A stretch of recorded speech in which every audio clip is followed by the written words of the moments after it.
Ladies and gentlemen, may I welcome you here on behalf of my colleagues at the Danube Institute. I'm the president of the Institute. My name is John O'Sullivan, and it's a great pleasure to be This is our first discussion in the present election cycle of the next US presidential election.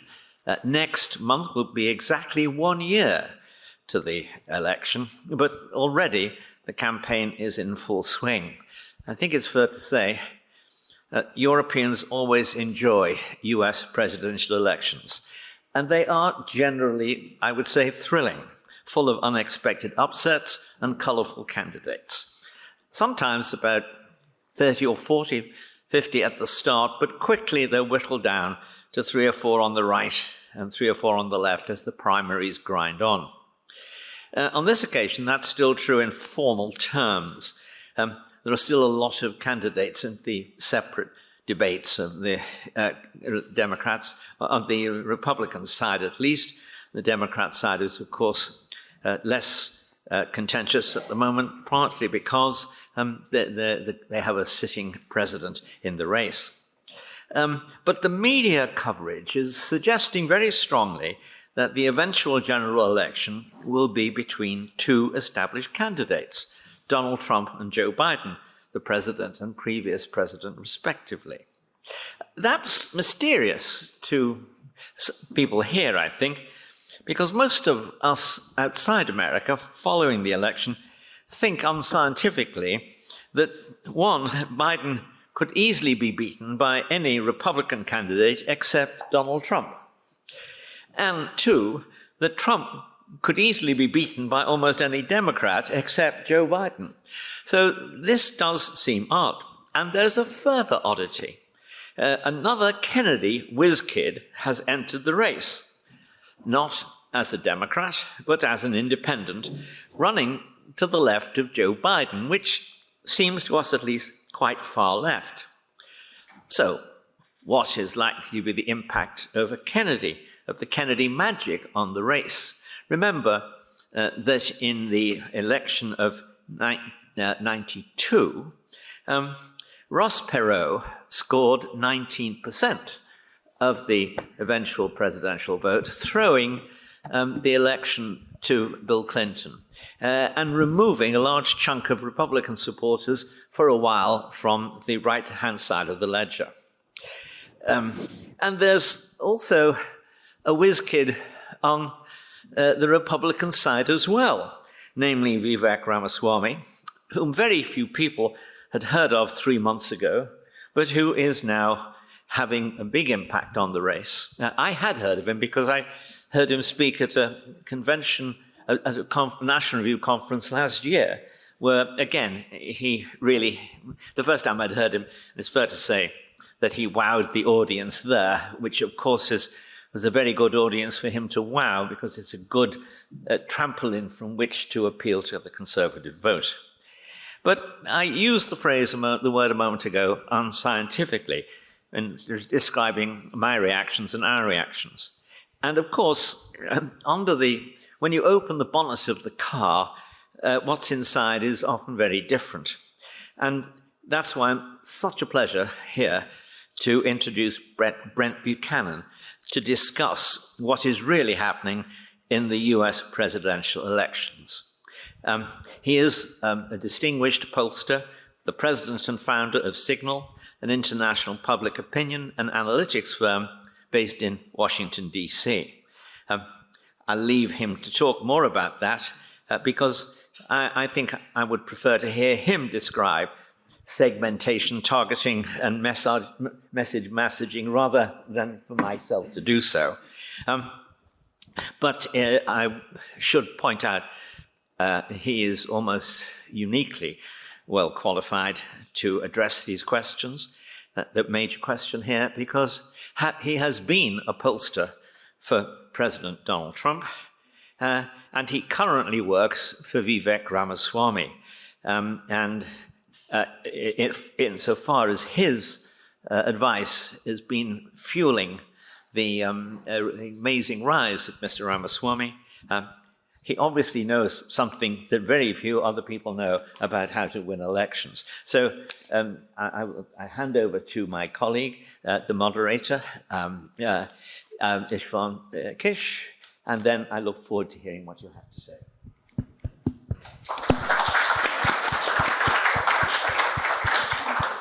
Thank you very much, John, for the kind introduction. I will shortly give the floor to Brent, but I will quickly introduce our other panelists who will give their remarks after Brent's speech. To my right is Rod Dreher, distinguished writer, and also previous visiting fellow of Danube, but now currently leading our network project, director of our network project. And we also have the distinguished academic David Martin Jones here from King's College, who is now actually our research director at the Danube Institute. So thank you for the two gentlemen as well to pop in on short notice.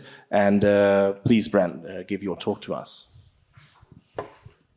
You can use this as well. It's up to you if you want to use that. Okay. Well, thank you for the opportunity to be here today, for the invitation. And I also have my oldest daughter, Lily Grace, here, who has come to, she'll share after me, and I'm just kidding. But thank you for coming, Lily. So, as John had mentioned, the U.S. election is, he didn't say the word crazy, but that's probably a good way to describe it.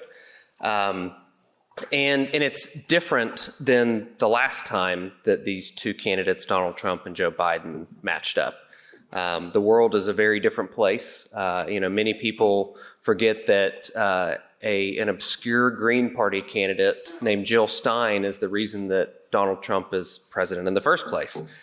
She took enough of the third-party vote in a couple states to catapult Donald Trump into winning in 2016 against Hillary Clinton. And then in 2020, were it not for COVID, Donald Trump would be serving his second term right now. And so we find ourselves in a place in the U.S. where we could have, for the second time in history, a non-consecutive second-term president, the first being Grover Cleveland in the 1800s. So I'm going to share some polling data with you. We do monthly surveys, national, of U.S. voters. We've been doing this for about 3 years now. I won't show you all the data back that far, but we'll talk through really what's happening. And I guess the best way to put it is that almost nothing is happening on the surface, and everything is happening underneath. And this is what makes U.S. elections so unpredictable, is that it all matters what bubbles to the surface in November. Because there's, and you'll see from the charts I'm going to show you, there's an ebb and flow to what's happening underneath the surface in certain voter groups, certain parts of the country, and you never know whether it's going to be an ebb or a flow come November 2024. So, one thing that has really changed U.S. politics in general is the way people vote. Historically, when I started voting, your option was show up or don't vote. And COVID really changed because our courts took it upon themselves to just change the law of how you could vote without legislation, without governor's approval.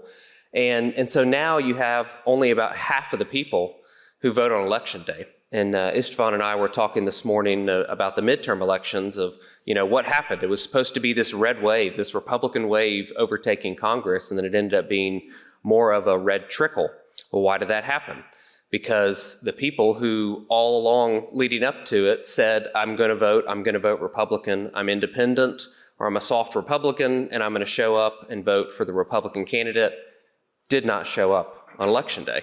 So the governor of Georgia, Brian Kemp, the governor of Texas, Greg Abbott, are both clients of ours, and they had us doing daily tracking of 1,000 voters in their states every day for 100 days leading up to the election. So we had immense amounts of data to look at. And then post-election, when we did our post-mortem surveys, that segment of independent voters that the whole time were telling us, I'm for Brian Kemp, I'm for Greg Abbott, stayed home. And so while we were expecting about half of the vote to come on election day, it was about 38% of the vote total. So almost all of the vote happened before election day. So now we have election month, and in some states we have election 2 months. And so that's a really big difference between what has happened historically in the U.S. because we have this ridiculous person named John Fetterman who is now a U.S. Senator and does not know how to wear a suit. He wears shorts into the U.S. Senate and a hoodie. Well, how did he get elected? Pennsylvania votes 6 weeks early. So he started banking votes before the Republicans came in and defined who he was. And if you look, he drastically lost the end of early vote and election day, but he picked up enough early vote before he was defined to win the U.S. Senate race against Dr. Oz. So that's one of the big pieces of what's changing the U.S. election scene is how and when people vote. So the next is probably not a shock to you that most Americans do not believe that the U.S. is headed in the right direction. Normally, and I say that COVID and Donald Trump and Joe Biden broke a lot of the foundational pieces you used to be able to look at in a U.S. election and say, if this is happening, then that's going to occur. So normally in a midterm, if whoever's in the White House, Republican or Democrat, their party loses Congress. That's just how it normally works. Well, that got broken. Another one of these is when people are very dissatisfied with the direction of the country, they vote to change it. So whoever they perceive is in charge, they throw those people out and they put the other side in. And if you saw this chart, you would think, okay, well, Republicans are going to have a wonderful year. And that's not the case, and I'll show you why. So this is what I was talking about under the surface. So you see, going back to September, so a year ago, about 60% of people said America's headed in the wrong direction. Fast forward 13 months, 62%. It's almost the exact same number over the period of a year where many world events occurred in this time frame. Joe Biden started to be viewed very differently in this time frame, yet we're basically in the same spot that we were a year ago. So what bearing does this have? Well, you would think with 62% of folks saying, I'm not satisfied with where we're headed, Republicans would be in the lead. They're not. They're tied. Exactly tied. If you round the numbers, exactly tied. Well, what's driving this? Well, independents are actually upside down now for Democrats. And you've got several voter groups. One of the biggest things, and you likely see this occur here in Hungary because electoral work I've done in other parts of Central and even Eastern Europe, is you have this realignment based on educational attainment level. So 30 years ago, if you had a college degree, you were probably a conservative, you were a Republican. If you did not have a college degree, you were probably more in the camp of labor, blue-collar, voting Democrat. And over the last 30 years, there's been a complete switch of the bases of the parties in the U.S., and this has also occurred in Europe that we've seen too, where these traditional left bases are now voting for the conservatives and vice versa.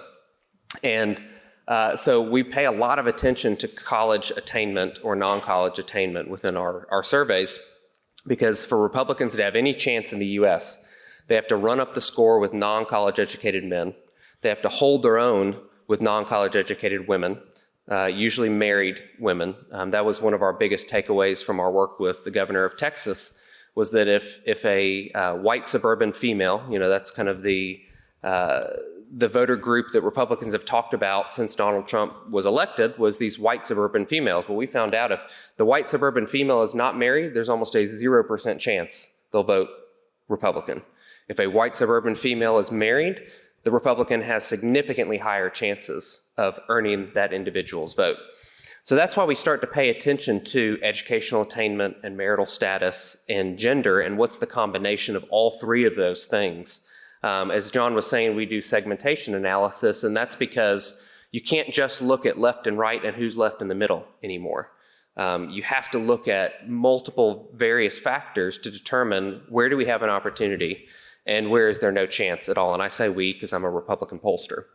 And then interestingly, you would think that if one party was viewed as more extreme than the other, that the more extreme party would not do as well. But what's actually driving this, interestingly, is that a third of Democrats believe their own party is more extreme than the other party, which, they are correct on that. So next here, you've got Joe Biden. I've seen a lot of U.S. public opinion surveys that have him at 60% unfavorable. I just don't think that's a realistic number. We've always had it a lot closer, but definitely upside down, where the majority of voters find him unfavorable. Even 15% of his own party.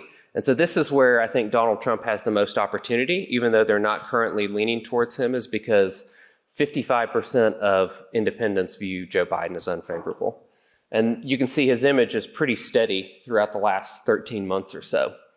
So then looking at Donald Trump, he actually has a better net image. So that's one of the things we pay attention to when we do political work, is not just what is the favorable and unfavorable numbers, what is the net image of the net between those two. And Donald Trump actually has a higher net favorability, even though it's negative, than Joe Biden does. And he does worse with independents at 61% unfavorable. But for some reason, this guy, and this is kind of where U.S. politics has gotten to in general, it's like, okay, I don't like either of them, so who do I pick? And that's kind of where voters find themselves if we have a rematch of 2020 again between these two candidates. And you can see his image is at the top line the same, but I want you to look at this dark blue line here. This is one of the biggest things between Joe Biden and Donald Trump, is that of the people who like Donald Trump, the intensity of that favorability is much stronger.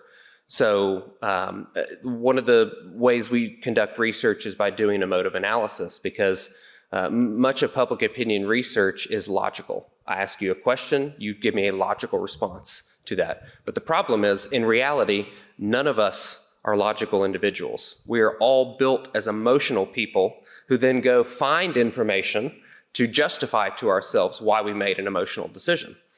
So we've started doing, about 2 years ago, research and figuring out what do people feel, not just what do people say. And this is a logical outcropping of an emotional phenomenon where Donald Trump, okay, so stick with me here, a billionaire supposedly from New York City, a loudmouth who has never been conservative in his entire life, convinced 72 million Americans to say this: Donald Trump understands somebody like me. Why would they say that? Because they built an emotional connection with this guy. He said things they were thinking for decades. And it created this emotional bond. And you see this emotional bond play out because on Joe Biden, look how close that is. See the very favorable and somewhat favorable, how close those numbers are to each other? Okay, and then we look at Donald Trump, much more intensity among those who say they have a favorable opinion of Donald Trump. And this is why he has staying power. This is why he has a chance to win. And I would actually give him the edge in the election right now, because the people are not for Joe Biden, they're against Donald Trump. Because you also see that number up there is very unfavorable. He creates a more intense dislike among voters. So talking about the presidential race, you don't have to really look at the numbers to tell there's one really big bar and then a lot of really little bars. And that is the Republican primary right now. It's Donald Trump's race. My candidate, Vivek Ramaswamy, in second, currently tied with Ron DeSantis. The state polls are a little different. Nikki Haley kind of gets up there in some of the earlier states. But here's the story of the Republican election going back to March of this year, where Donald Trump has really just started to run away with the race. And what's interesting is we have data going back to December of 22, right after Ron DeSantis won a blowout re-election in Florida. And it was tied at that point. So you can see the whole trajectory of the race was, when Ron DeSantis wasn't a candidate, was the best chance he had at being the Republican nominee is before he was actually a declared candidate. And he made a very strategic error that he thought voters wanted him to go pass immense amounts of conservative legislation, and that if he did that, then he could earn the vote of Republican primary voters. But all he had to do was look at Donald Trump and say, it doesn't matter what you actually accomplish. You have to be a certain type of candidate and talk a certain type of way, not pass certain types of legislation. And that was the number one error that Ron DeSantis made. He, in his announcement speech, in November of 2022, if he'd have said, and now I'm running for U.S. president, he would likely still be in first place above Donald Trump. And Donald Trump would not have been able to run away with the race. But he made that error of saying, okay, well, voters actually just want me to pass a bunch of social legislation, which is not true because now the man's in third place. So looking ahead at the election itself, in the general election, it's tied, and we've had this kind of bounce around, Biden up one, Trump up one, but basically it's a tied environment, even on the intensity piece. And you can see that the race has stayed pretty consistent since the beginning of the year. When you say, okay, Joe Biden versus anybody that's a Republican not named Donald Trump, Biden actually does a little bit better. And you can see that the intensity, that dark orange there, drops. So we go from Donald Trump at 34%, I'm definitely for Donald Trump, to if it's any other Republican, it drops down to 22%. And that's what I'm getting to about that emotional connection with Donald Trump, the way voters feel about him, his ability to turn out the forgotten man, the forgotten woman, is unmatched in the Republican primary of any of the other candidates that are out there right now. And then when you throw John Kennedy into this, I don't think he ends up at 12%. He's going to end up on a man in an island to himself because, and the reason for this is he really built his image on the back of Republican voters. And now, I don't know if you saw this yesterday, he's come out for paying reparations to former black slaves, which is not a very popular idea on the right. It's really not even that popular on the left in the U.S. And so he's, as John mentioned, he's trying to go to the left of Biden, but the problem is he's a vaccine denier and all these other things that made him a popular candidate among the right. And so he's going to end up with neither. So I think this is his high watermark. You know, historically in the U.S., outside of Ross Perot, independent candidates don't get more than a couple percentage points. So we had asked a question, and the next couple slides are about Europe and Americans' view of European security, of their own security, of the Ukraine war. And you can see that about a third of voters in the U.S. just want to be done with the Ukraine war. And then you have about 40% of voters or so who want to keep giving money or weapons or both to the war. And as you look at this, you can see a lot of it's on keeping the war going is older men, college-educated men. It is Democrats, somewhat Republicans. There's actually not a huge difference from a partisan standpoint of the 40% who are saying, let's keep sending resources to Ukraine. It's when you get into that we should do nothing more, about a third of Republicans say just walk away. And you're going to likely see this number continue to grow, especially and we just finished a survey last night, and I threw some slides on at the end to show you about Israel. And that is going to take the U.S. attention away from Ukraine. And I think the bigger, broader issue here, and this is, Vivek Ramaswamy is one of my clients, and he did not plan to jump into the U.S. presidential race on foreign policy. That was just not his intention. He was very domestically focused. And he was the first Republican to come out and say Ukraine's war is not our war. It's Europe's war. It's not the U.S.'s war. And when it went beyond that, it kind of got outside the scope of what he had really spent a lot of time thinking about. And foreign policy in general has really changed the American political landscape. And I think it's only going to continue. There's going to be something else. All things like this come in threes. And we've only got two right now. So the question is, what is the third thing that comes about from a foreign policy, foreign crisis standpoint? And that's what's likely going to define the U.S. election. And we haven't had an election like that since going back to George Bush's reelection, when it kind of became about Iraq war, no Iraq war. That was the last time in the U.S. where we had a foreign policy focused election, and it wasn't really even foreign policy focused. It was more military engagement focused. So I'm not old enough to know when was the last time that it was really, really about foreign policy in a U.S. presidential election. Most Americans have a favorable view of NATO, but you can see it's really soft. And I think that's one of the, as Americans, we just haven't thought a whole lot about war recently outside of the Middle East when we got attacked on 9/11. And so that's why you see some softness here in the support for NATO, because people just hadn't thought about NATO in a very long time. This is a really interesting question because we asked who's the U.S.'s main threat. And about half of voters said that it's China. And there is a very large partisan difference here. If you're a Republican, you very strongly believe it's China. If you're an independent, it kind of mirrors the top lines almost exactly.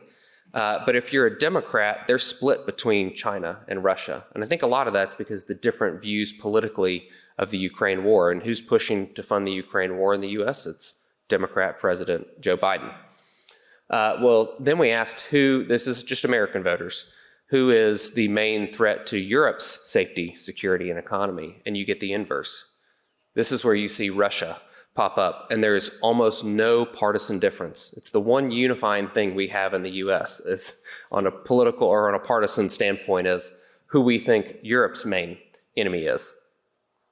And then we asked about just the Communist Party's threat to the U.S., and you can see here, I just want you to see these two slides and the differences, because we asked also how much of a threat is the CCP to Europe, and you see it change, it softens a lot. And it's because we just don't think about what Europe is dealing with in relation to China as much as it is a drumbeat almost daily in the U.S. about what China, the threat that China is to the U.S. So then we ask, okay, so should we guarantee, so this was a pretty harshly worded question, should the U.S. guarantee military security for Europe against Russia, which could mean direct war with Russia using the U.S. military if a NATO country is attacked by Russia? So we laid it out there, like not just do you support going in, but this is what it looks like. We're going to put our boys on the ground. And half of voters in the U.S. said, yes, we're willing to do that for our allies in Europe. And I think the difference here is like nobody in America has ever thought Ukraine is our ally. That there's never been a question of are they an ally or not? They're definitely not an ally of ours. But Western and Central Europe, Americans do view and are willing to put our troops on the ground to protect this part of Europe, not necessarily the former Soviet Union. So as we were talking about, and I'll run through this really quickly because I know we want to get to discussion and questions, is the U.S. divides actually pretty evenly between the right and the left bases, and they're not that big. So it's about a third of voters are on the left and a third of voters on the right, and then a little bit less than that are in the middle. We define them as moderates here, but what's really interesting is they're very economic focused in what they're worried about right now. They voted for Donald Trump, but they're kind of iffy on him right now. So I'll show here, you can see that if held today, they're 39% for Donald Trump, but almost a third of them are undecided. So this group is less engaged. They pay less attention to news. They're less consistent in their voting patterns. And you can see here, here's the problem for Republicans. 3/4 of them say the Republicans are the extreme ones. And so that's what makes it really challenging for the Republican Party to get into this kind of third section of the electorate that they need to pull from, because they're viewed as much more extreme by this group of voters than Democrats are viewed as extreme. And then you can see this group here these are younger voters. They're more moderate individuals, more likely to be a parent because of their life stage. They're more diverse, and that's what's really interesting. As I was talking earlier about the educational attainment realignment within the parties, this is actually bleeding over beyond white America. And this is why you're going to likely see Donald Trump, or if it's somebody else as the Republican nominee, but likely Donald Trump at this point, he's going to get the highest watermark of African-American vote in the history of any Republican candidate, going back to Reconstruction. And it's because of this educational attainment realignment happening within the parties. It is going into Asian communities and Hispanic communities and Black communities. And you can see it play out here that almost only a little over half of this group of voters is white, which is really different than almost all the GOP base is white, and the strong majority of the Democratic base is white. So I wanted to just run through these real quick here. So we asked a couple questions. This survey just finished up last night. It's going to be released today in the U.S. Well, It's 4 o'clock in the morning. So in about probably 6-7 hours, this will be released. We've got a lot more to it. But we asked about, and we actually did oversamples of Jewish Americans because they're only about 2% of the U.S. population, and Muslim Americans, they're only about 1% of the U.S. population. So we did much deeper samples with those two voter groups. We wanted to see what did they look like compared to evangelical Americans. And the reason specifically evangelical Americans is because they feel very strongly about Israel, about the support of Israel, because of end times prophecy. Because they know the role of Israel in the history of Christianity, and they know the role of Israel in the end times of what Christians believe. So you can see that Israeli Prime Minister viewed very well by Jewish Americans and by Republicans, but interestingly, it's a lot softer with evangelicals, which tell you that they're not paying as much attention to what's going on from a foreign policy perspective as you would expect them to in a ground war and an air war in Israel. Hamas, you got almost 40% of Muslims who have a favorable opinion of Hamas, of the leader of Hamas. Ukraine, we asked to this, the Jewish Americans, just as a note, are very democratic. They're like 2/3 Democrat, which has always fascinated me. But that's why they have such a high view of the president of Ukraine. And you can see that, there is a big partisan aspect to how Americans view the Ukraine war, but also the leader of Ukraine itself. So asking about what's your opinion of Israel, you can see that Muslim Americans are not big fans. That's probably not a shock there. Jewish Americans, very strong. But what I'd noticed just overall is that it's only 51% favorable opinion of Israel in the U.S., which was much lower than I expected to see, just based on how much most Americans view Israel as one of our strongest ally and basically our only ally within the region. And then Gaza, you've got half of Muslims who say that this is they view Gaza favorably. I won't go into all of these, but essentially there's very strong support for what Israel is doing in Gaza in response to the terrorist attack that Hamas made about a week and a half ago, almost 2 weeks ago. As of tomorrow, I guess it'll be 2 weeks ago. And that there's not a lot of support for, Hamas was justified in doing this because of how Israel's treated them. That is not an opinion held by hardly any American. Only 7% of Americans said that, yeah, definitely they were justified in attacking Israel. And then what should the U.S. do? Americans do believe that there should be some involvement, some level of involvement. They don't at this point believe that we should make a choice between supporting Ukraine and Israel, and that's likely why last night Joe Biden from the Oval Office gave a speech about Israel that was half about Ukraine, because he believes that we can, we're America, we can handle as many wars as we want at one time, which is very arrogant of us to believe, but that is kind of the American attitude. And you can see that voters also agree with that they don't think we have to choose between supporting Israel and supporting Ukraine. And that they do believe that anti-Semitism is very much on the rise. And what's interesting is that independents didn't believe as much on this statement, but Republicans and Democrats are pretty much on the same page in how they believe that anti-Semitism is on the rise. So I know that's a lot of data to get through, but the biggest takeaway is this. Pay attention to what's going on under the surface in U.S. politics.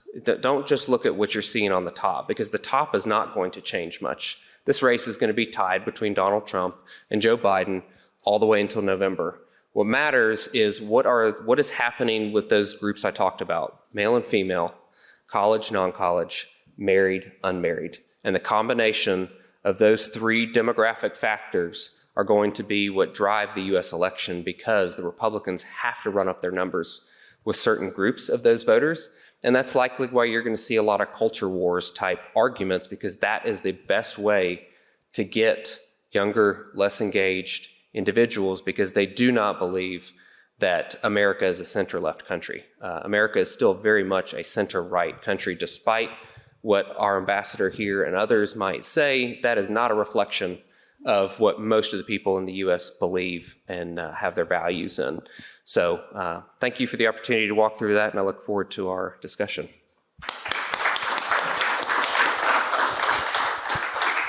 Thank you very much, Brent. I think you gave us plenty of food for thought, but and I'm full of questions, actually. But first, I will give the floor to Roger to make his remarks for the presentation.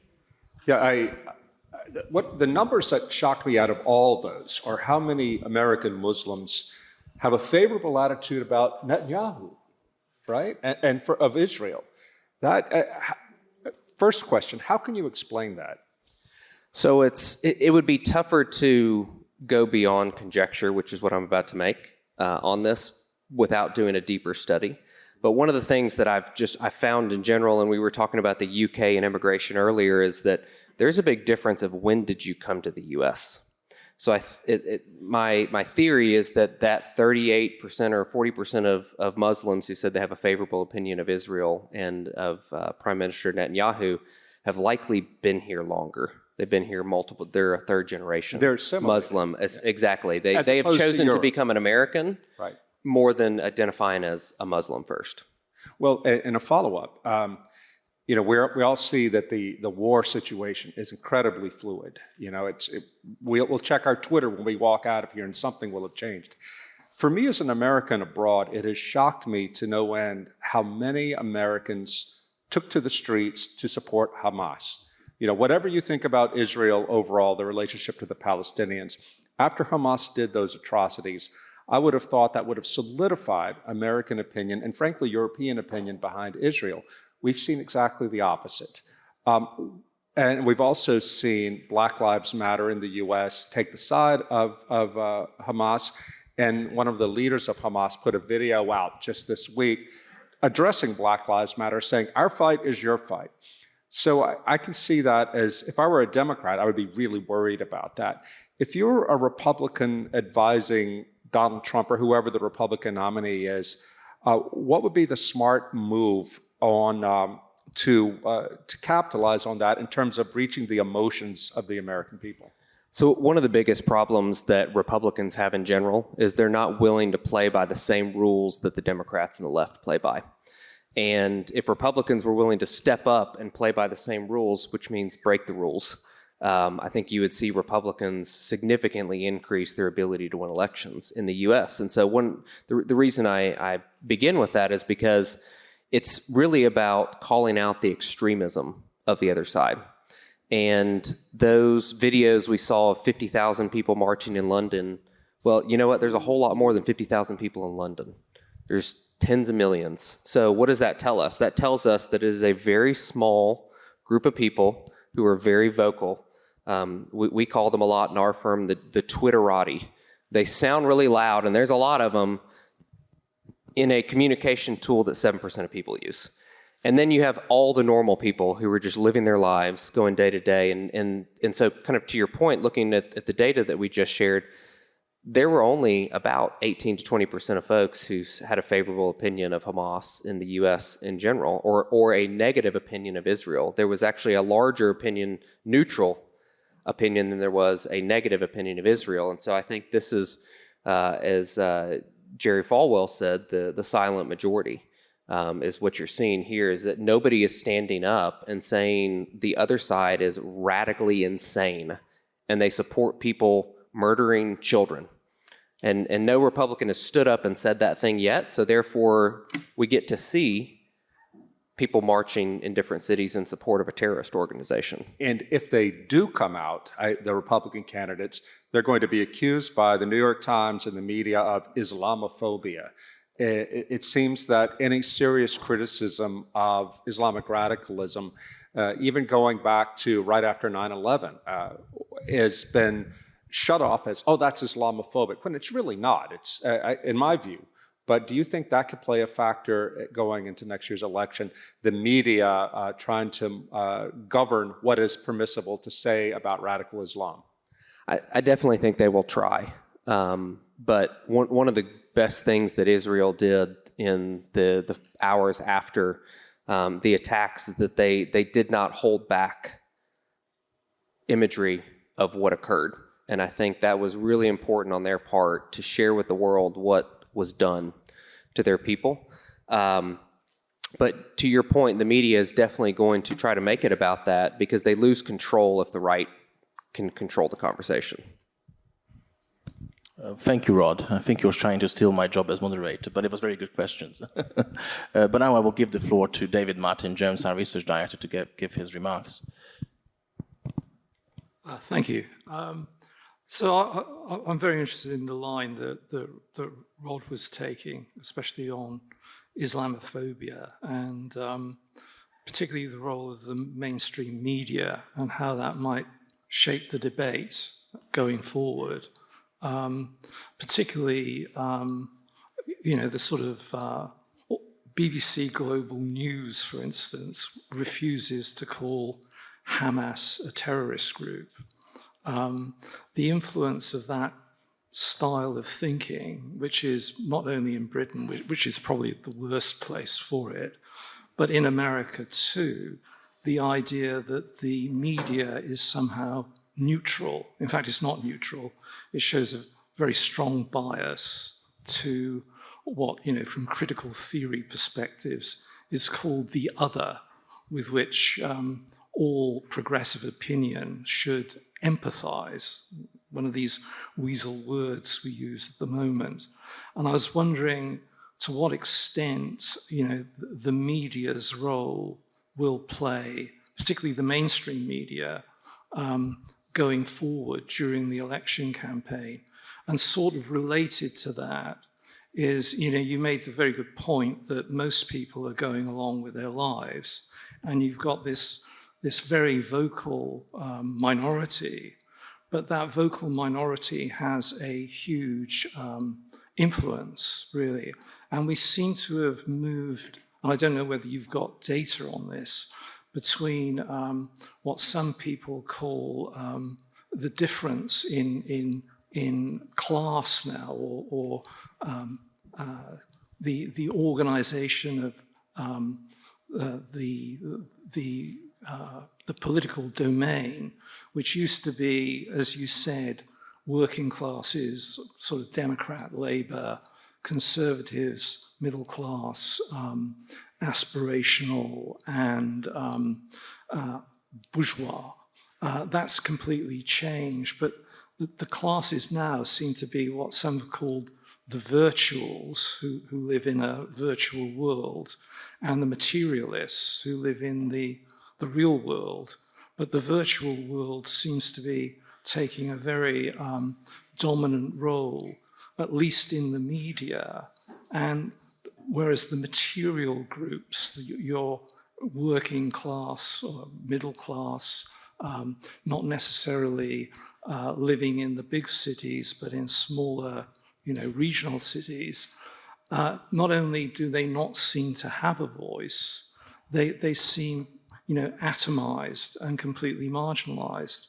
And I can see how Trump, obviously gets that. But is that enough to carry him through? Because what seems to be happening, both in Europe and America, is an increasing polarization of viewpoints reflecting the virtual and the material world. And the consequences are not that, in 2016, Brexit, Trump, and then Boris Johnson's election seemed to be indicating that this populist backlash was going to push through. And it seemed to be continuing in Europe with Maloney. But recently, figures in America and elections in Europe have shown that almost the electorate is completely divided down the middle now. That, in Spain and in Poland, you've got virtually a completely pro sort of European line and a populist alternative. In America, there could be another election which is very close to call, and the consequences of that in America could see another, an even more divided politics. So that was my initial reaction. I wonder what you had anything to respond to that. Well, it's a lot to respond to because there's a lot going on. And I think you bring up a lot of very good points. To the emotional part of it, kind of what you'd mentioned is I think it all stems from growing distrust of all types of institutions, and that the fracturing of those institutions is what has caused us to find ourselves in this place of further polarization.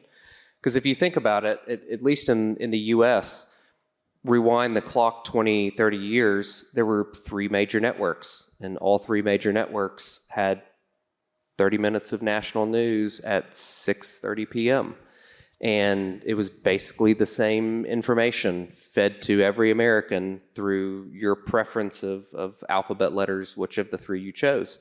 There were several major newspapers at that time, and everybody read one of those major newspapers, and they were all saying pretty much the same thing. So we were all basically living very similar lives, or at least receiving very similar sets of information. And even though in that several decade time period, I believe institutional trust has degraded, Donald Trump really broke the trust of the media. And it's their fault, it's not his. He just called them out on it.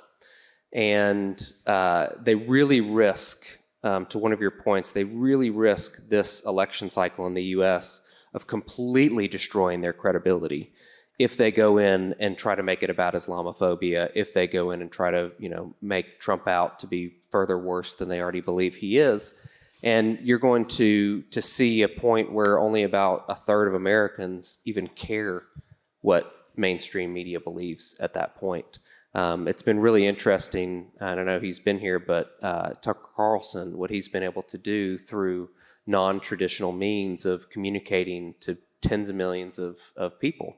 And the mainstream media's failure and the loss of trust in the institution of the mainstream media is causing these other medias to come about. Well, what is the factor of that? If we're not all watching the same 3 news networks, if we're not all reading the same 3 newspapers, we are going to have fracturing and polarization because we're going to be receiving the same story from many different perspectives. And then you layer on what I believe is a scourge on our world of social media, and it feeds everybody only what they want to see and hear. And they never get to hear any opposing viewpoints. They never get to see another side of the story. And so I was with a group of CEOs in Middle America on Tuesday before coming here and talking about this loss of trust in institutions, because many of these CEOs just cannot understand why business, especially larger businesses, are so distrusted anymore. And I said, well, one, because you come out and say stupid things on topics that have nothing to do with the financial operations or well-being of your employees for your business. DEI. Exactly, yeah. And then you add on top of that this loss of trust in all types of institutions, religious, law enforcement, government, media. I mean, just keep naming the types of institutions, and I don't think hardly any of them have a level of trust that is a majority across any group of individuals anymore. You want to ask something, Rod? Or? If you want a question, go ahead. Otherwise, I have another point I want to make. You can make the point. Okay. I'm old enough to remember Reagan's first election, 1980. And that came about at a time when the United States had been living through a decade, maybe 15 years of foreign policy failure, economic stagnation, inflation, and so on, and humiliation by the Soviets' invasion of Afghanistan and the American hostages in Iran. I can remember the sense of overwhelming relief, at least where I'm from, in the American South, that Reagan was here, he was gonna save us, America is back. I feel that right now, we are in an even worse shape in terms of the way Americans see America. Some friends of mine and I have this running joke on social media, America, the Chernyenko years, because it feels like our institutions are decaying and our leadership is decaying like in the late Soviet period. And it's appalling to me that with the world as dangerous as it is, we have to choose between Joe Biden, who doesn't seem to be fully aware of where he is at all times, or Donald Trump, right? But that's where we are. Now, you didn't talk about this, but I know you must be polling on it. There was a poll that came out just this week from University of Virginia, Listen to this. This is absolutely shocking. It says, a new poll found that American voters have a mutual mistrust of the other side and are open to exploring alternatives to democracy, and that a share of both Democrat and Republican voters believe it is acceptable to use violence to stop the opposing party from achieving its goals. That's amazing. And the Democrats are more extreme on that than even the Republicans, despite what the media says. So what do you foresee are the macro trends in America with the polarization being so strong that a significant, like just under 50% of people on both sides believe that maybe democracy isn't in the cards anymore and are even willing to pursue violence to stop the other party from doing what it wants to do? This is why I'm practicing my Spanish, because that sounds like Latin America. But sadly, that is, I did read that survey. One of the challenges, and this kind of goes to a point I was going to make on the institutional side, is that COVID put the death nail in a lot of institutions, mainly because of the way the institutions responded during COVID. And I think the same could be said for the word democracy. We actually did a survey. We work with a group called the Bipartisan Policy Center. They're a huge, supposedly independent, but mostly funded by left-wing foundations. And they wanted to know, why in the world are we not getting traction on our efforts in Congress to strengthen democracy? And I said, I know your problem, but you're not going to believe me. I said, people don't believe that word anymore. And this really comes from the U.S. midterms. So I don't know if any of you watched this just days before the U.S. midterms last year, where Joe Biden went out and it looked like a scene of Star Wars from the Imperium, where he had like red lights and soldiers behind him giving the speech. And I thought, oh man, we have this. We have, us Republicans, we have this in the bag, because this is just outrageous. And his whole speech was on threats to democracy. And it wasn't until after the election that I realized that he really just meant Donald Trump.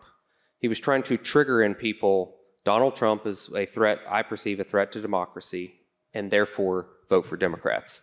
And so we run the survey for this group, and I said, I'm only going to put one question in the survey, and it is, do you have a favorable or unfavorable opinion of the word democracy? And over 60% of people said, I have an unfavorable opinion of the word democracy. So as we have these conversations, and this is why words matter so much. Frank Luntz wrote a great book about using words, and like when you're going to speak on something, you can get a point across, but the words you say and the emotions and the connotations and the mental frames that people have around those words and phrases matter significantly. And so I think one of our largest problems, to the point of that survey, is the view that democracy is a negative word now as opposed to a positive word.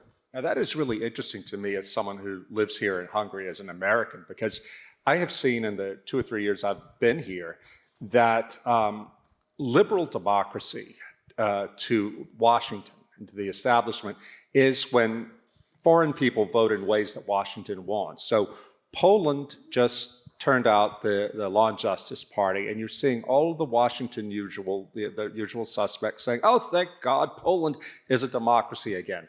Hungary, not a democracy. Can't be a democracy, even though in a free and fair election, the voters returned the Fidesz party of Viktor Orban to power by a very comfortable majority. So whenever I hear anybody from the Washington establishment or the media talk about the threats to democracy, I think, no, it's not democracy you're talking about. You're talking about your very narrow particular interest. And but I'm surprised to hear from you that most Americans think that too, or seem to think that. Yeah. Well, I mean, liberals and progressives as a whole are the most accepting people if you agree with them. And I think that's one of their biggest problems, is they want you to accept everybody, but their view of what everybody is and their view of what things are. And so you hit the nail on the head with they have turned the word democracy into a negative thing because they've used it as a cudgel for their individual purpose, not for what actually does it mean. And I think this is why you're starting to see in the Republican primary debates, even though Donald Trump is not showing up to them and probably never will, where America is not a democracy. And I think that's a big misnomer too. it is a constitutional republic, and those two are very different things. One is can be ruled by the minority, and the other is more representative, which is the form of government that the U.S. has. And so, kind of to what you were mentioning about the just disbelief in media, I think what's likely going to happen is that the Democrats are going to overstep this election. They're going to overstep with their institutions like the media that they have, but they're just in general going to overstep because they're going to misread. They think they're saving all these poor, uneducated people from themselves, when in reality they're the minority. Yeah. Yeah, and I'm sorry, go ahead. No, you can make it if don't want to shut you up. So I'm enjoying the lively debate, so please. No. It's remarkable to me to see what happened just this week in Washington when the pro-Palestinian demonstrators, egged on by Representative Rashida Tlaib, the Palestinian Democratic member of Congress, invaded the Capitol and to protest. Now, it was peaceful, though. Of course. Oh yeah, of course. Now, when pro-Trump people did this, it was like it was an attempted coup. The media and the establishment went berserk. I do not in any way, shape, or form approve of January 6th, but it's really interesting how that became January 6th, and that narrative became the threat to democracy. And yet, when pro-Palestinian left-wing demonstrators do the same thing, it's going to be swept right down the memory hole. Do you think that sort of thing is going to be used by, can or should be used by Republicans to draw this contrast about about the way the left, what it defines as democracy and threats to democracy is completely self-interested? Can I just stay on this a bit, because we had several events in the past couple of weeks, and I think all of them kind of had the conclusion that culture matters. And on this topic as well, what you showed in the polls, that there are some surprising numbers, but still a great majority of Americans don't sympathize with Hamas or terrorists. And I think that's actually the case for a lot of the social issues the left is pushing, like transgender, but also, toppling statues and rewriting our history. And I was interested, I'm not sure if you have polls about this, but I did see some polls quite recently which suggested that actually most people, even in places like Canada and the UK, are fairly conservative on these social issues. And I'm not sure Republicans are doing enough to kind of push this into the electoral cycle. I think partly Vivek is popular and coming up on the polls because he's been doing this. I'm not sure that's the case, but kind of just leeching on to Rod's question here. Do you think, do you have polls about social issues, and do you think I have this kind of feeling that Republicans would be actually more popular if they would focus more on some of these cultural issues, as Rod said, perhaps standing out against Democrats helping terrorists, but also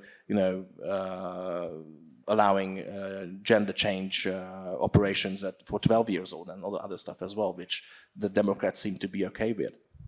Yeah, the problem is Republicans have a trust gap on social issues. And the reason is because of how most Americans define social issues. And to them, social issues are abortion and gay marriage. That was really all the social cultural wars were going back the last 20 years, or abortion for 50 years or so. And so, the 2022 election was really rejiggered by the overturning of Roe versus Wade, of the precedent of the last 50 years. But we're interestingly seeing that issue of abortion just drop to the bottom of every survey that we do. Gay marriage is basically, in the U.S. at least, it's a done deal. Nothing's going to change on it at any state level. Not even Ron DeSantis would go after it in Florida at this point. So to your question, Stefan, it is more about the cultural topics, and as I was mentioning, of kind of the silent majority, sleeping giant individual of voters, that segment that I was showing you of the kind of the more moderate, less engaged individuals who are somewhat economic focused. That's the group of voters that what you're talking about is going to awaken them. They're the people who just want to go to church on Sunday and go home and open up a six-pack and watch football for the next 4 hours. They don't turn on the news very often. They just want government to leave them alone. They just want to live their lives. They're just getting by, living paycheck to paycheck. And it's that segment of Americans, most of them non-college educated individuals, that they view politics as a nuisance to their lives. It annoys them. They don't enjoy it because it's just talking heads back and forth. But I think when it gets into the cultural issues you're talking about, especially as it deals with their children, because if you remember from the slide, that was the voter segment that was most likely to be a parent versus not currently have children in the home. And that's why it's one of the reasons I said I think Democrats are going to overstep their bounds this election, because they're going to bring those things up that they shouldn't be talking about. And it's not just that they shouldn't be talking about it, it's that a large number of individuals do not agree that a 5-year-old, an 8-year-old, a 12-year-old, or even a 16-year-old should change their gender, should even be allowed to act like they're another gender, let alone physically reconstruct themselves and change their gender, and that it is more of a mental health issue, as we were talking about earlier this morning. And so I expect more and more of those types of topics to come up, because Democrats think they know better, and they're going to push on to people the view that they're supposed to have, that they just don't know they're supposed to have on these topics. And that is what's going to awake the American voter and the European voter who says, okay, you know what? I am actually going to stand up and say something now, because that's complete ridiculousness. Well, I have to say, though, that I agree with Istvan, that it's baffling to me why the Republicans, the elected officials, don't make a bigger deal of this. There are at least five states in the United States, liberal states, that have laws giving the state the right to seize a minor child, age 15 to 17, seize them from their parents if the child wants to transition, and then facilitate the transition. That's Soviet. And yet, we don't see, Republicans in Washington ought to be screaming their heads off about this, but they say nothing. The whole race issue, it is deeply illiberal, deeply against the principles of Martin Luther King to favor people so explicitly on issues of race. And yet, we don't see Republicans, in my view, making as big a deal over how un-American these DEI things are. Only thing I can figure, Brent, is this fear of the media and fear of the donor class in the Republican side, that they want to keep this quiet. Am I wrong about that? No, you're 100% correct. And it's, we worked for Donald Trump in 2020, and we told him he was going to lose. He didn't believe us, and I think he still doesn't believe us. But we told him why and where that was going to occur, mostly Arizona and Georgia being the two biggest problem states he had. And we chose as a firm to work for Vivek Ramaswamy this election cycle. I'm one of the oldest people at my firm, and I'm 39 years old. Just to give you an idea of who our 40-something people are at our firm. And they were really excited by Vivek Ramaswamy because he spoke out. He wrote an entire book called Woke Inc.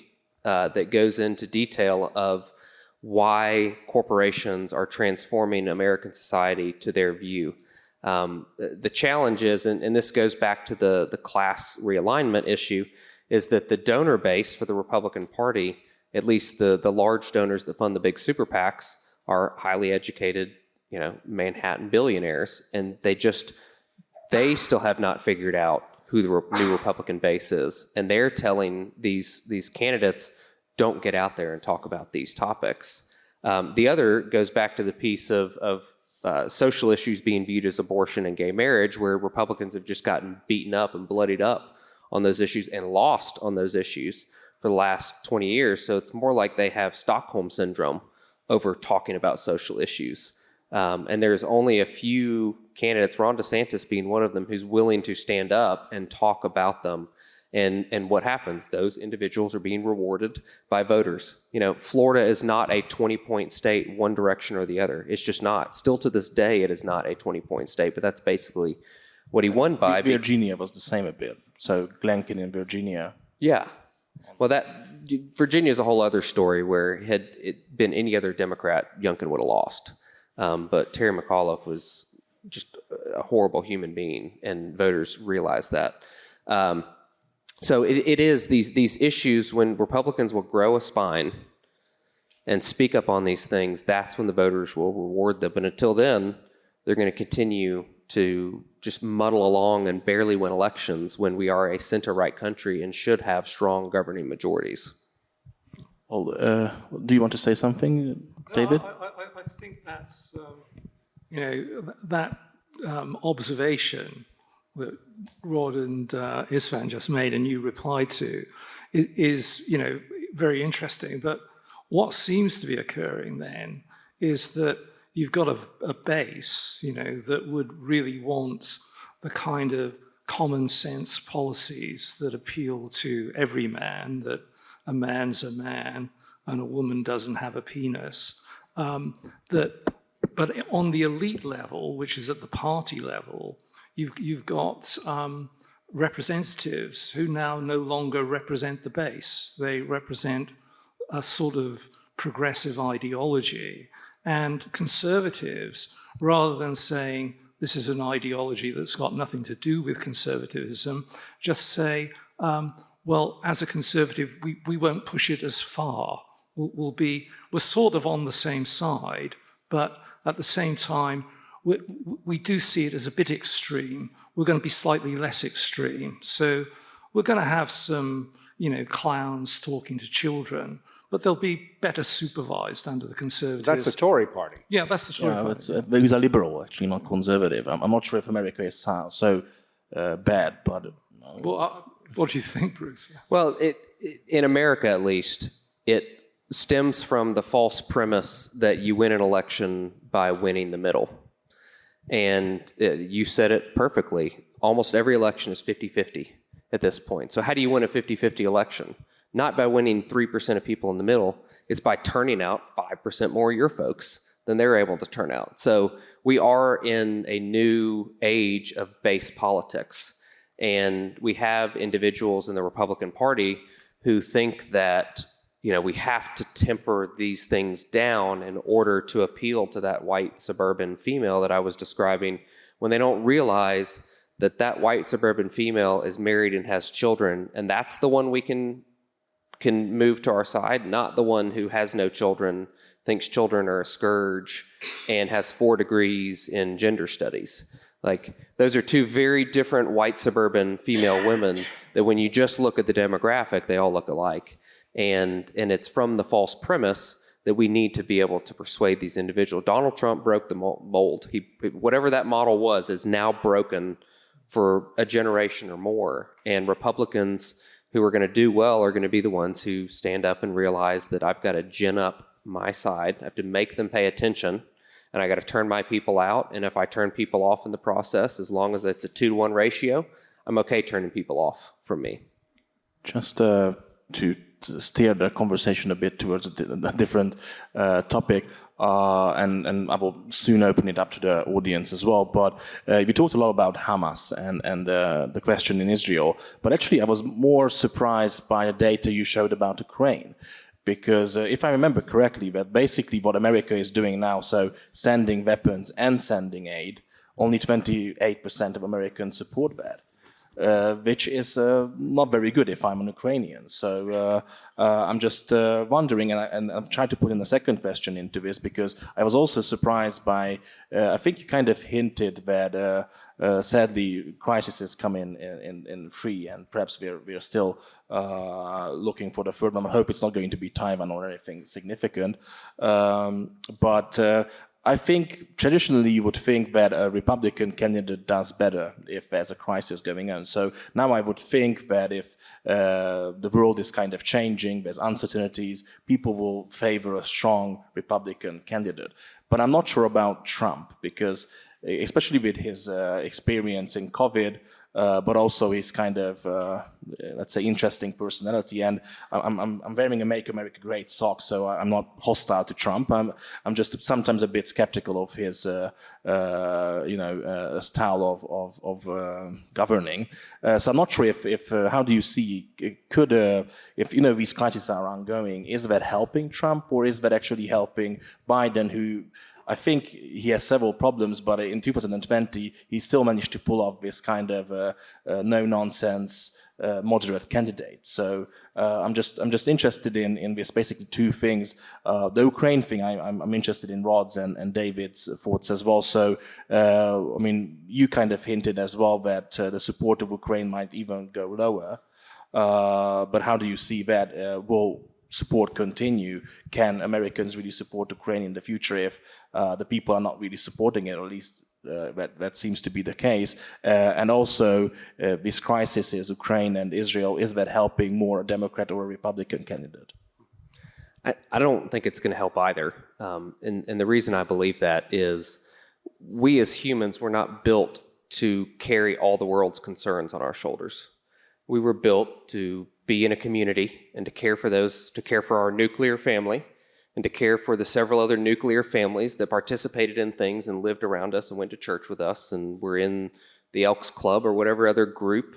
But it was meant to be small. And I think one of the main reasons that we find, at least in America and likely in the rest of the developed world, this massive mental health crisis is a factor of having concern for everything in the world that's going on. And I believe that, as I was mentioning, the norms have been broken. And I think one of the norms that is going to be broken, if it's not already broken in U.S. politics, is that foreign crises benefit a Republican because they view the Republican as a strong individual. And what I believe is actually going to happen is that mounting foreign crises are going to cause people to shut down and not pay attention to them because they emotionally and mentally cannot handle worrying about all these things that they have no onus of control over. And so it causes them to feel like they can't control anything within their lives. And so what's the best way to address that? Don't pay attention to any of it. And that's why I believe that it's not going to have the same effect on U.S. politics, and why I believe that, Americans as a whole are not viewed as a reliable, sturdy ally anymore, because we lose focus pretty quickly. We go in, we attack a country, spend $1 trillion, and then leave the mess behind. Why? Because public opinion only sticks around for a couple years on something. And just look at the wars over time for the U.S. They get less and less periods of time by which the Americans say, I support that thing. Why? Because they can't handle that much information of crises going on everywhere in the world. And so I think U.S. support for Israel is going to be shorter than our support for Ukraine is. I just think the Israelis are smart enough to know they have a short window, and they're going to have to act very fiercely, and to the point where they probably do things that most of the world's not going to agree with, because they know the American attention span and support is waning, because we just can't handle everything. We can't handle taking in all that information and worry. Before we go to audience questions, I have one that I think will be of interest of a lot of people here, and it's one that I'm always asking myself. Whenever I bring people over, or here at the Danube Institute, when we bring people over, conservatives from America, they're often shocked by what they find in Hungary, that Hungary is not the fascist hellhole that they were taught by the American media, but also by the Washington establishment. A couple of years ago, a friend of mine who's a defense analyst was telling me that he was just at something at the School for Advanced International Studies. He said, I was in a room with a bunch of foreign policy talking heads, all of whom were Republicans, conservatives, and every single one of them thought that Hungary was actually fascist. I said, well, that's insane. He said, I know, but that's what they think.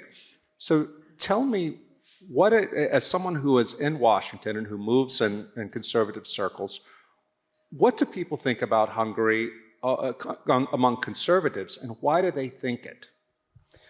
I do think there is the older establishment Republican set that does believe what you said, where this is some fascist country. And that's because those are also the Republicans that think we should be in 7 wars at any given time, because that's America's job, is to go fight wars, other people's wars. But you have this new American right that is rising, and I think you saw it. You've hosted CPAC here, twice now already? Tucker's been here a couple times. Tucker's been here. You have that segment of right. We work with a gentleman named Joe Kent, who ran for Congress, lost. He's going to run for the same seat and win again this time. His wife was she was special operations, more intelligence side, and was killed in Syria. And he is, to me, represents kind of that new American right, which is we go fight wars that are in America's interest. We just don't go fight wars. And the reason I'm getting to the whole war piece to answer your question is because there is becoming this dividing line, but you still have all these old school Bush Republicans that are in control of all the institutions. But you're beginning to see that change. The Heritage Institution is starting to change. And if you go look at their website 5 years ago on foreign policy and their website now on foreign policy, you're starting to see the Heritage Institution move more towards the new right that is coming out on what is America's role. I would say Vivek Ramaswamy is on the new right column of what is American foreign policy, and it is not the world's police. It is to act in America's interest. And so of those people, and I fall in that camp, we view Hungary very differently than the Bush foreign policy folks who are the donor classes individuals who still have some control, but I don't think they're going to have control for too much longer. And actually, this is just kind of some inside baseball. The America First Institute and kind of that whole group of former Trump individuals and kind of view this presidential election as their ability to cement forever Trump's approach to foreign policy, which I would say is more the new right approach to foreign policy. And they think if they can't get Trump elected, that it is going to put back in power in the next cycle of whoever the Republican candidates are, that Bush approach to foreign policy that has the view that Hungary is fascist. Well, we're quickly running out of time, but I will still try to squeeze in, because we were starting a bit late, 2 questions from the audience. Thank you very much, Ben Sagat from Danube Institute. I know that this is a very unpolite question to a pollster, but do you think, because you mentioned that you told Donald Trump that he would not win in 2020, do you think that he will win in 2024? I know this is... Donald Trump win 24, is that the question? Yeah. Yeah, I think if the election were held today, he would win against Joe Biden. Biden. Because the percentages were very close to each other, but at the same time you say that he has a chance. Yeah, and you see this in some of his speeches. He's learning to moderate his speech a little bit. And I don't mean become a moderate. I just mean don't be so bombastic all the time. Be selectively bombastic. And I think that, because if we're talking about elections being base elections, Donald Trump wins by making some people say, okay, I don't hate him that much. And I don't hate him that much, meaning I might skip that race, might vote further down ballot, not vote in the presidential. That's how Donald Trump wins this election, by firing up his people and by having just a little bit fewer people who aren't as turned off by him. And then I think Kennedy being in the race helps him. You know, if I'm Donald Trump, I'm going to help personally fund him getting on the ballot in about 5 states. And I don't care if he's on the ballot anywhere else, as long as he's in the ballot on those 5 states, Donald Trump wins. Thank you very much. Can I just chip in here, because I wanted to ask, but it wasn't, we didn't really have the time, but are you certain about Kennedy? Because I would think that because of the name, because of some of his policies, he could appeal to those blue-collar voters who are actually Trump fans. So I'm a bit concerned about Kennedy stealing votes from Trump as well. But that's the Kennedy of a month ago. You know, look at the Kennedy of a day ago. Go back, I guess. So I mean, he's not. So Donald Trump in his campaign hopefully will define him and help him be viewed as further left than Biden, because it benefits them if they can help Kennedy reclaim that, you know, Robert Kennedy, the original Robert Kennedy kind of aura of this far left individual. You don't want him in your lane. You want to shove him further into Biden's lane. And I think Kennedy's going to naturally go that way, because he's going to see that as the path. And Trump is going to add fuel to that fire. Interesting. I will give the floor to Adam here. Yeah, thank you very much. Great talk. Adam Darabaj, Danube Institute. So I would be interested in the political consequences of being religious, because I was looking at your data sheets, and I was looking for like variables that are related to religion. And am I right that nothing like that was there because, and you mentioned evangelicals, but only related to foreign policy. So do you see anything like that religious vote more on Trump or anything like that that would have a serious consequence on the next elections? So that's a really interesting question about the role of religion. Because if you look at Trump's base, if you look at the individuals who are disaffected, just living their lives, don't want to pay attention to anything going on outside of their community, they're not religious. Well, let me take that back. They're not churched. I think there's a difference between the two. I think they would consider themselves a Christian. They would consider themselves religious, but they distrust all institutions, including churches, so they don't go to a church.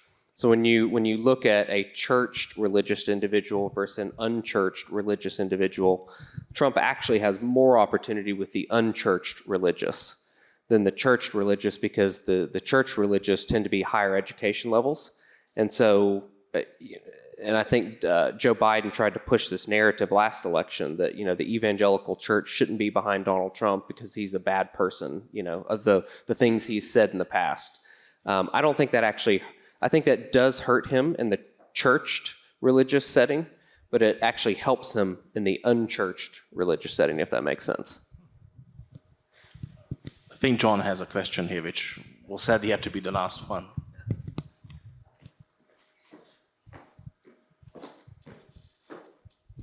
Thank you. 3 quick points. If you ask on the word democracy, if you substitute for democracy free elections, you get a different response. I would think so. Secondly, the rebellion by the parents against teaching of gender theory and CRT in schools, why hasn't that had a bigger effect on making the voters as a whole think the Democrats are extreme? And 3, I don't think, it was wonderful data, thanks. I'm not sure I saw in it one group which has been identified recently in recent years, and that is very liberal whites who seem to have had enormous influence on the politics, because they, for example, have made the use of phrases like white supremacy, regular words which no one used before but now does. But aren't they, couldn't the Republicans make them very attractive villains because they're upper class, extreme, and they're sometimes linked to violence? So the CRT piece, and I think this goes to the short attention span of Americans, I haven't heard that phrase in months. But all I did was hear that phrase all of 2021 and 2022. And that just proves, even in conservative circles, how we go find a cultural issue and we go in on it, but we miss painting the picture of the broader theme, and we make it about the thing instead of the theme. And so that's probably one of the larger reasons why it's not necessarily connected. It has some. It has helped. I don't know if you've seen this, but in Michigan, where there's a very large population of Muslims outside of Detroit, there's actually been Republican and Muslims protesting side by side against this gender ideology in schools. And so it's been an opportunity to bridge gaps that maybe had never been crossed before. So what the right really needs to do is to figure out how do we draw the theme, and then show how these individual CRT, gender, whatever the next thing and the next thing is that these crazy white educated liberals you're talking about come up with, and try to push on us, is we're missing the opportunity to say this is the theme, and here's one example of why. Because otherwise we dive into the CRT train, and then when it starts going a little slower, we abandon ship. And then on the white liberals piece, and I kind of tie this into the religion question, we actually separate out what type of Protestant religion are you, because a Methodist or a Lutheran is a very different religious individual than a non-denominational, evangelical, Baptist. I'm kind of looping all 3 of those together, and you would know this growing up in the South, Baptist piece. And so those people are the ones that are overstepping. Those white liberals that you're talking about, the Methodists, those individuals are the ones really overstepping bounds. And they're the ones who I think are going to step a bridge too far this election cycle. Well, I should point out, too, that in Hungary, it's 75% Catholic, more or less, I think. But in America... Anyway, there are lots of Catholics here, but in America, Catholics don't have a distinct political voting profile like evangelicals do. Catholics and they're more cultural. So when you say you're Catholic, that doesn't mean you go to Mass. That just means like Melissa knows my aunt and my mother. They were Catholic because that's what their parents were. They weren't religious. Right. It was just like what we assigned our label to. Yeah, but Catholics vote like everybody else. They're not distinct like evangelicals.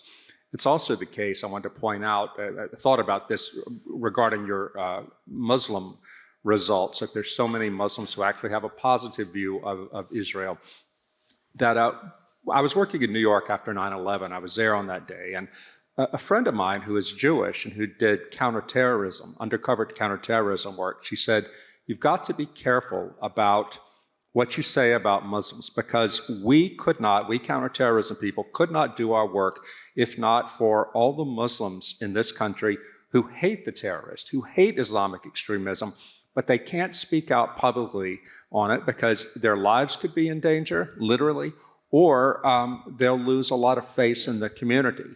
So when I saw that result you showed, it made me think of this Jewish counterterrorism person telling me that what you see of Hamas, the people, the American Muslims out demonstrating for Hamas, does not represent a majority of American Muslims, most likely, who are, unlike in Europe, who are much more assimilated into middle-class American life.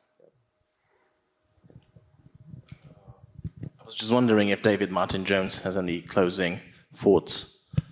Do I have any closing thoughts? Yeah. Well, I think the closing thought I would have is that, despite all the division in America, there seems to be some sense of, a common understanding of where America should be in the world, perhaps. I think the point you made about the shift from a more interventionist America to a more isolationist America is very interesting. But I also think there is always that sense in America that it does support freedom and liberty globally. I mean, Biden puts it in a rather turgid rhetoric, but I think that does come across. And one of the features I thought that was very interesting about Biden's recent speech is he links Ukraine with Israel, because Israel gets a lot of attention at the moment. And the only way he can get a budget through the House with its divisions at the moment to get aid to Ukraine is by linking it to the Israel issue. And presumably the Jewish vote still counts in the US. And the Democrats don't want to lose it. Yeah, it counts for their base. It's not a swing group. I know very few Jewish Americans, even in the American South, who are Republican. They're Democrats. But I think a lot of that goes to educational attainment level too. Just drawing it back to the core conclusion of what we talked about is that almost every Jewish individual I know is college educated. And I have some friends who are Republican members of Congress in New York now. They flipped 5 seats there. How did they flip them? It's actually the Orthodox Jewish community, which tells you not to go to college. And they have their own schools outside of the public school system that is funded by the state of New York and the city of New York City. And they actually have really low educational attainment levels within those kind of Hasidic Orthodox communities. And so I think it's easy to just say Jewish, but it's actually more about educational attainment and class than anything else. Well, thank you. Sadly, this was all the time we had. Thank you very much, Brent, for all your thoughts. I think it was a very interesting event.